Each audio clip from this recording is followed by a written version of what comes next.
গাইবান্ধা শহরের রাস্তাগুলো পরিণত হয়েছে ময়লার ভাগাড়ে। এতে কঠিন হয়ে পড়েছে সাধারণ চলাচল, ভোগান্তিতে শহরবাসী। এই সমস্যার দ্রুত ব্যবস্থা নেওয়ার আহ্বান পরিবেশবিদদের। অন্যদিকে পৌর প্রশাসক বলছেন দ্রুত সমাধানের চেষ্টা করা হচ্ছে। আনোয়ার হোসেন শামীমের রিপোর্ট জানাচ্ছেন সুরাইয়া আক্তার।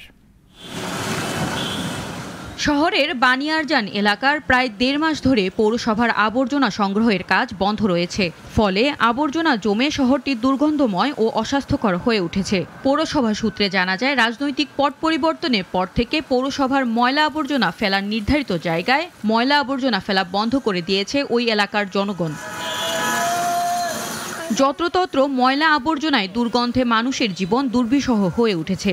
রাস্তা চলাচল করতে সমস্যায় পড়েছেন পথচারীরা। ময়লা ফালানোগুলো আগে নির্দিষ্ট জায়গা ছিল, সেই জায়গাটা বর্তমানে বন্ধ। খালি রাস্তায় না, বিভিন্ন জায়গাতেও ময়লা আবর্জনা ছড়িয়ে আছে, এটা কোনো ব্যবস্থা নিচ্ছে না। সাধারণ জনগণের থেকে স্টুডেন্টদের বেশি সমস্যা হচ্ছে। গন্ধ পচা, একদম পচা গন্ধ, সেখানে পেট খারাপ হয়, যাত্রীরা রাগ হয়। দ্রুত ব্যবস্থা না নিলে ব্যাপক স্বাস্থ্য ঝুঁকিতে পড়তে হবে বাসিন্দাদের, আশঙ্কা জানিয়েছেন পরিবেশবিদরা। এই ময়লা জমে থাকা নির্দিষ্ট স্থানে ডাম্পিং করতে না পারার কারণে শহরে বড় রকমের একটা দূষণ সৃষ্টি হয়েছে। আবর্জনার স্তূপ জমে যাচ্ছে এবং যা প্রচণ্ডভাবে জনস্বাস্থ্যের জন্য একটা দূষণ।